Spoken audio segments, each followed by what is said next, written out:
Okay, so hello everyone. I'm so happy to have Nicole Suzanne Brown with me today. She's an amazing woman. She's like super generous, and I've met her through the Gunny Dawson's former Goddess Circle, now Academy. And I've had the pleasure to work on her Spiritual Wisdom magazine, and she's just an amazing writer, a published author. She's also into publishing. She sells crystal candles that I love, by the way, and so do my kids. Are always wanting to burn them at home. So welcome, Nicole. Thank you, honey. I sound fantastic. You are. Man, I'm busy. Yeah, you are really busy though. I don't know how you find the time to do everything that you do, but it's really amazing. So, how would you like to describe who you are? Maybe a bit about your journey and the work you do.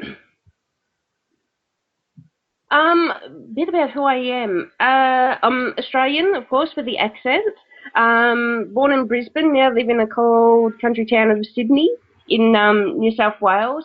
I first got into this because my mum was into it.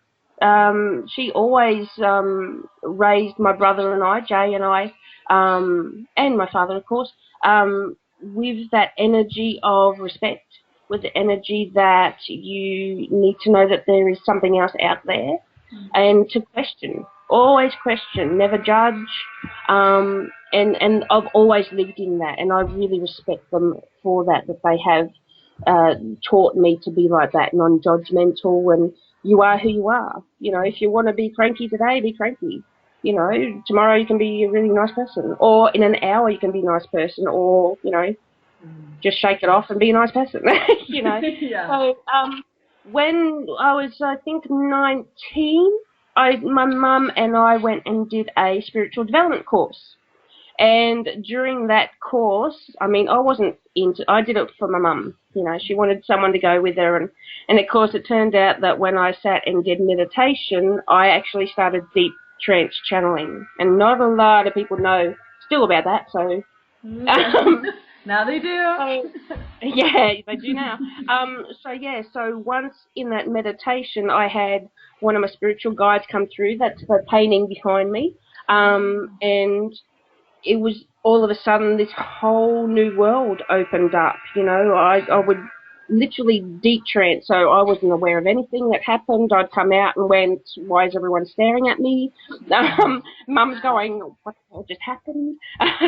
But we learnt through that, and that was our jump off and swim. You know, we had to do that. It was kind of like, this is your calling, this is what you're meant to do. So through that, we did a few circles. We had a shop for 9-10 years up at Calabar, where we just opened the doors, had books, crystals, and just talked to layman people, like we call them normal people, about that it's okay, you know, to touch a crystal. It's okay to, you know, read a book about spirituality. Even if you've got your own belief, it's okay to crack open a book about spirituality and not feel freaked out. You know, it's all energy, and that's the main thing. Now, during that time, I think it was about 3 years into it, my brother passed away suddenly from a heart attack. He was 29. He gave us a call a few hours before he passed away. I've written a huge blog post about it on my site. We were watching City of Angels, of course, and then we got the phone call that he was rushed to hospital. We just thought he was tired, and we got told over the phone that he actually passed away suddenly of heart failure. It was kind of like, it's a mystery thing, because he was so fit, so healthy, and just passed away. Of course, that shocked everyone. And in that, because we were so closely connected, because we were so spiritually aligned, I was in India at Sai Baba's ashram at the age of 20, you know, sitting at his feet and things like that. We always had a thing together that we would let each other know where we were if anything happened. And that's like, you know, if you're overseas and something happened, but mainly if you were passed away, we would always know that was our thing to say to each other. So 3 days after Jay passed, I was sitting in his room listening to Garth Brooks music, which he loved, and I got in my head, I'm okay, what are you worried about? You know, typical brother stuff. And that's how Jay and I continue to talk. It's brother, we have arguments. It's brother-sister stuff. It's not, I tell people when I get, a few people get cranky at me, but I tell people just because they've passed doesn't mean they're a saint. You know, that energy that Jay comes to still, he comes as the energy of Jay, my brother, because I recognise that energy. I'm comfortable with it. If he came in a completely different energy, of course, the barriers go up. And I think a lot of people with spirituality, and when they connect with spirit at first, it's foreign. You know, so I think it's an amazing world that we can connect with loved ones that have passed because they're coming in that loving space that opens up that energy for us to then reach out and find something else, find who we are in a different dimension, or people call it past lives and things like that. So within the 3 months that he passed, we actually wrote every day. I wrote a journal every day with him. He gave personal accounts of what he witnessed, what he saw with other people that passed away and everything like that. And we actually got a book published, which has helped amazing amount of people. The letters that we received was just beautiful. So yeah, so that's in its second publishing print now, in its third printing, which has just been amazing. I just relaunched it actually. I actually didn't do anything with it for 10 years because I just wanted to grieve. It was so quick, you know, it was so quick after he passed. We were still in the shop. It was Christmas week. You know, the customers were beautiful. They said, just go home, we can handle this for you. But we were still all living. And that's what I think a lot of people who have lost someone deal with, that life goes on. And sometimes it's not fair. And sometimes you can get really cranky. And the book that we wrote, Passing Through Time, is all about allowing yourself to feel that energy, and it's okay to feel it. You know, it's okay to understand that you can be really cranky at them and swear at them and say, how dare you leave me? And it's also okay to then feel that love never dies. And I think that if we were taught that from an early age, I think the world would be amazing. That, you know, do not fear death, just people fear life, I think. You know, they don't fear death. They say they do, but they're scared to death of living. So hopefully that's what the book entails. We've written another 8 chapters together for this second printing, which has been really good, and it's really more so into abundance, more so into energy, more so into healing and things like that, which is what people are wanting to. And basically, I'm selfish. I wanted to know. Instead of publisher got onto it and said, well, other people want to too, you know, but I got first-hand account. I wanted to know what was happening. And, I mean, it was good for Mum and Dad and Jay's friends too. I mean, they weren't into any of this stuff. But he gave them personal messages that they went, whoa, how did you know that? Or how did he know that I'm at the clothesline and, you know, this happened? You know, I don't understand. And some people, yes, it freaked them out. And other people went, something else is out there. And I think Jay always just wanted to help people. He's, you know, part of our family, and he still wants to help people. Just were like, you know, how can I help you? That was his big thing. So from that, I went and lived over in New York. I lived in the UK. I went to India, and then we came back here to Sydney. And then I've been working and being creative ever since, really. Wow, that's beautiful. I think it can be such a reassuring thing to know as well for people who have lost someone, to know that we're on some level we're always connected, and they never really leave us, do they? It's like their bodies do, and you can miss someone's physical presence, but then when you can still feel the energy, you can still feel that we're all connected, and it's never gonna stop, and we're always gonna be connected. Which is like I think that's really reassuring. I know when I met my dad died when I was 7, and I can feel him now, but in a different way. He doesn't feel so human to me as what you described your brother, because they all feel different, I guess. But it's I know he's always with me, so I don't feel sad because he's not there. Sometimes I can miss his his physical presence, but Yeah. I always feel like he's with me, and I know he's with my children, and that although they didn't meet physically, I know they've met already. So Yeah. I think that's just such a nice thing to know, isn't it? It just feels like, Yeah. okay, so Sure. we don't have to be afraid of losing anyone because we never really lose each other, do we? It's like love is always stronger than anything. Yeah. Yeah. And once you get into this, you realise that life passes by like that. Yeah. Where we just drag it out. Mm. And that's when we can get a bit too serious about it all. But, I believe that, I always say we are God remembering. We are God experiencing God. We are just, it's just this energy wanted to know if anything else was out there apart from themselves. And that's what we are. People say we're sparks of God, we're this and that, all that stuff. But I truly believe we are just God remembering that we are God. And that's what everyone comes back to. Everyone comes back to that. If it's during a meditation, if it's on their deathbed, if it's during their birth, everyone understands that, and then we get a little bit confused. Yeah, we get caught up in other stuff, right? That's right. I'm not God. I'm a cashier at Target. Yeah, Yeah, know. exactly. Yeah, we get caught up in other things. But then we have those moments when we remember. That's really Yeah. beautiful, isn't it? Yeah. Yeah, and it could be sitting on a beach watching waves. Hmm. It could be at the start. I think every single day you get the remembrance, and it's the synchronicity, and it's opening yourself up to those signs. Yeah. So once we open up to that, I mean, we all have our bad days. We all have our crappiness, but even in that, there's that spark of, really, you're getting into this stuff? Remember, you're awesome. Yeah. Yeah. You're not created out of, you created stardust, not mud. Yeah. So Yeah. lighten up a little bit. Yeah. Yeah, And it's not so yeah, much about like learning this stuff. It's just remember, just be open to it because all the signs are there and all the help we need and everything we need is there. But it's like we're so busy we can't see it. And then when we yeah. stop and listen and we're quiet, it's like, oh, right. That's what Mm, I feel like inside, or yeah, whatever. We forget yeah, when we get too busy and yeah, caught up. yeah. We get to remember.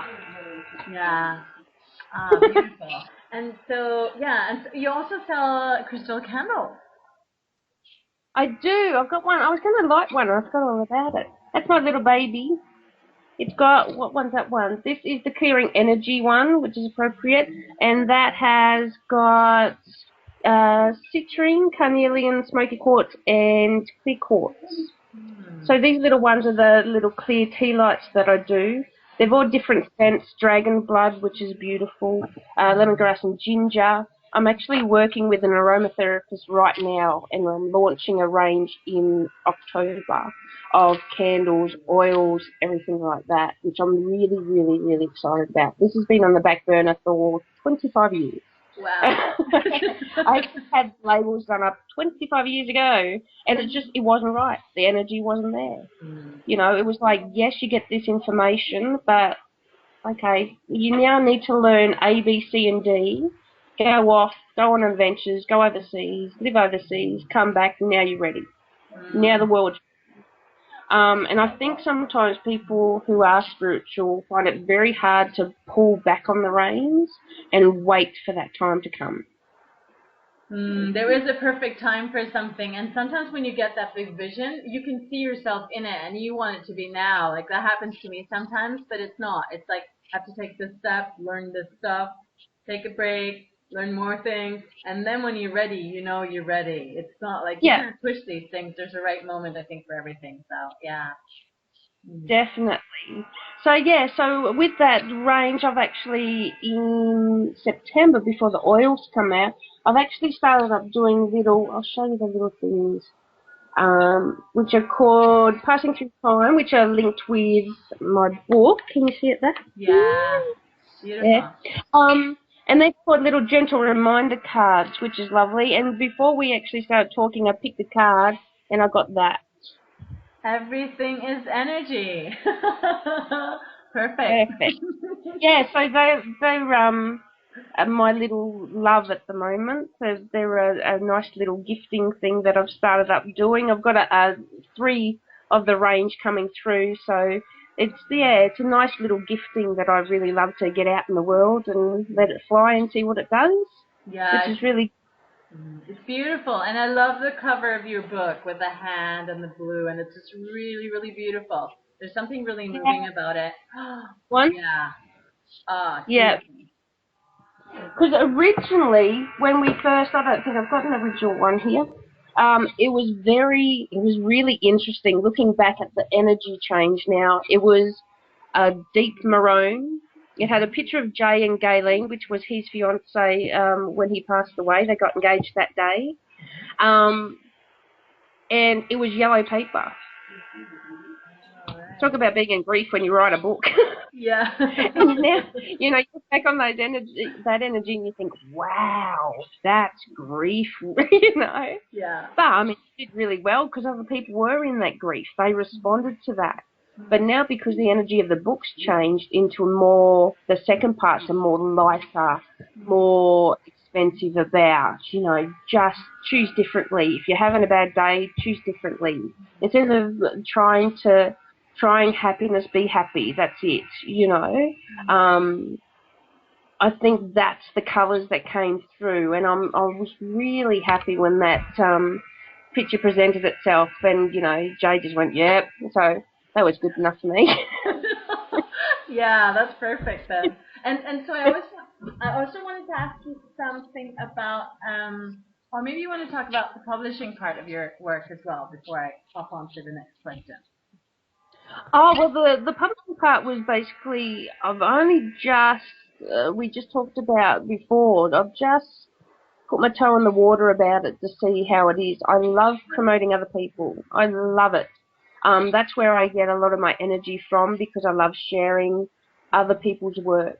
For a long, long time, I've had Every Soul Has a Story in my head, and I'd write it while I'm doodling, talking to people on the phone. So I knew that was a big thing coming through, and so I would really love to get people's stories out. And because I've had such a great response with my own books, I know what to do with it. I know who to approach with it. I know, what the easiest way for a writer to let their baby go, because that's a hard thing when you've got this little story and your friends love it and your family love it, but what if somebody doesn't like it? And that's and I think I've got the right energy now within myself because I was in that same thing with my book of that I can honestly say to them, who gives a na-na if they don't? Because 99.9% of people are going to love it. Don't focus on the ones who may not, like it. And also, it's all about connecting. I just want to have a company and a publishing area that we can connect all these stories into one and show people that you can have completely different stories, but it's all based on the same thing of love is all there is. Don't fear death, start living, things like that. But so many people have got so many different experiences that we can all have aha moments in. And I'm really excited about hearing about other people's stories and about then promoting it for them. So that's my new big thing, and that'll start probably at the end of the year, start of next year. And, as well as writing my own books, of course. Of in case course, it's bored. yeah. Oh, it's so exciting, and you are super generous when you promote other people. So you can just tell the energy. You have this really bubbly, sort of beautiful energy when you share, and you can tell that you're really happy to do it. Yeah, really, really beautiful. And so I was wondering, how would you say that how do you connect with spirit, either when you write or for your own guidance? Like, do you have a certain way that you do when you connect? No. Okay. I'm one of those people can hear, see, feel, smell, energy or spirit around. You know, I'm very, very layman's in that I used to say to my mum, something's died around here. We've got a mouse, we've got something. And then, of course, once we went into the spiritual development class, I realised that was my interpretation, my soul's interpretation, my own human interpretation of something died. Yes, that's because that's the energy that was coming through. So I thank God I don't smell that anymore. But yeah, so I've always, and Mum said I've always been a kid that would just be sitting there talking to someone, you know, and I'd say, oh, this is such and such, and what do you mean you can't see them? So with my way of connecting, I think it's through breath. If I really thought about it, it's through breath, and it's through slowing down and just recognizing that all is one. That's a huge thing that Jay talks in the book. All is one is one. So if I wanted to connect with spirit, I need to realize that I'm spirit. So if I wanted to connect with the light, I need to realize and remember that I am the light. And like attracts like. And that's I think when I talk to people about connecting with energy, they think there's rules. There has to be a label. There has to be but don't you light a candle and tap 3 times. You could if you wanted to. If you wanted to connect that way, go for it. You know, if you want to bring that energy up, that's cool and awesome if you wanted to do that because that feels right to you. But with me, it's just remembering to remember that all is one, and once I am in that, it just flows. Right. But sometimes it's hard to remember that. Yeah, depends what energy we're in at the moment, I guess. Yeah. Yeah, it depends what energy we're in at the moment, I guess. But it's so interesting because everyone has their own unique way of connecting that is really different from everyone else's. And it's just so fascinating how we all have our own path towards the same thing, really. Yeah, absolutely. And I mean, if you think of a candle light, and that's why I love the energy of candles, and that's why I love the energy, you know, crystals, candle, perfect for me. Because if you think of a candle light, it's not just straight up. You know, the flame's straight up, but the glow is all encompassing. So if you believe that that's you can touch anything you want to. And then if you really sit and think about it and really concentrate and connected with another energy coming in the same glow, in that same light, you realise that you don't have to be near to them. And I think that's the barrier as well, that people think they're in a different dimension, they're in a different level than me, they're, you know, where they're not. Like attracts like. And I think that's a huge thing, and that's what I've always come back to. That if I wanted to connect with Jay, that I would just remember that energy is just energy. I can call him in whenever I want to. Normally we have an argument, you know, and that's a fun brother-sister stuff. And sometimes we get really deep. If I wanted to call on to a different energy, it's just energy. We're the ones who label it and call it spirit guide, brother, God, you know. Yeah. So, and I think people are getting used to that now. I think people, especially into spirituality, they're getting used to not saying, you know, on the 5th dimension is blah, blah, blah, blah. Because if you come down to it, there's no real dimension. This is all there is, and it's all encompassing. I think if we put dimensions or we put labels on it, we're just, again, taking our energy away, and that's when it becomes pedestal, and that's when it becomes an energy that's unreachable. It's like my spirit guide, I couldn't connect with my spirit guide at all today. I don't know what's wrong. Well, it's because you're thinking here instead of here. Yeah. You know, think here. They're right there. And it's exactly the opposite of what you said about being one. That means we're separated. Because if they're in a different dimension, then they're on the other floor, right, in a really high building.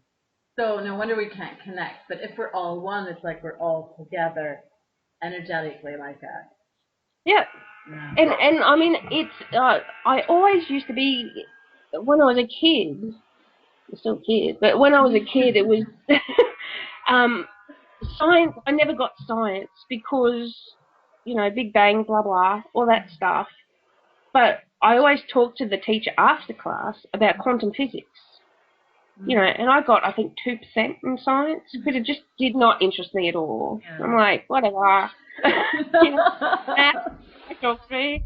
But, yeah, he and I would then have a cup of coffee and we'd talk about quantum physics because I said, well, if energy's energy, and I knew that when I was little. And so, but I just didn't get that no one else knew it.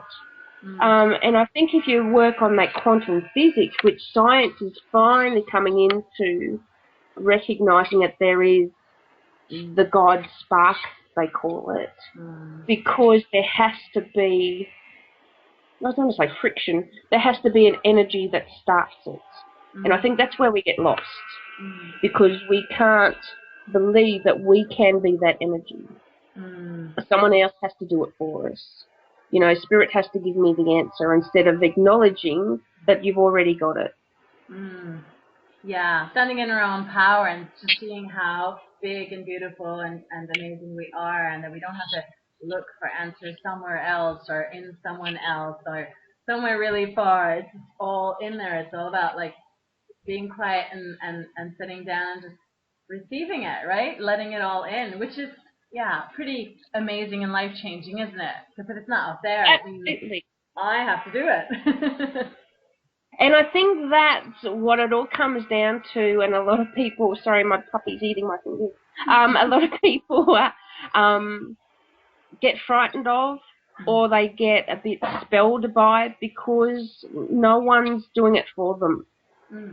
But once they understand that when you own that energy, when you really truly say, this is the energy I'm working with at the moment, my energy could change in a breath, in a heartbeat, and I could be completely different. Yeah. But I have to own that energy. That's when life takes off. But we're human. Yeah. As I said, dogs to feed, kids to feed, clothe, bathe, eat, pay bills. Yeah. That of course drags us down because we forget that everything we do needs to be at that level of I'm God. And we forget that. We forget, no, I'm the sucker paying the electricity bill.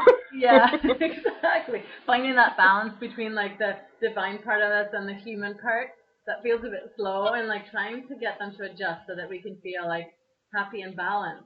Doesn't mean we're perfect. It's just like, yeah, finding a balance that's good for us where we can encompass both of them, right? Which is an interesting challenge. It is. Yeah, and as we talked about before, sometimes you forget to remember. Yeah, exactly. So, well, it was really wonderful talking to you, and I'm sure we could talk for hours more. But thank you so much for sharing about the work you do and your experience. It was really, really lovely talking to you, and thank you for being in this interview. You're welcome, honey. It was so lovely to have a chat with you, and to all those people. Yeah. And so there are links to Nicole's website underneath, so you can go and check out everything that she does and all the wonderful products that are about to be launched this year, next year. So have a good day, everyone, and I'll talk to you soon.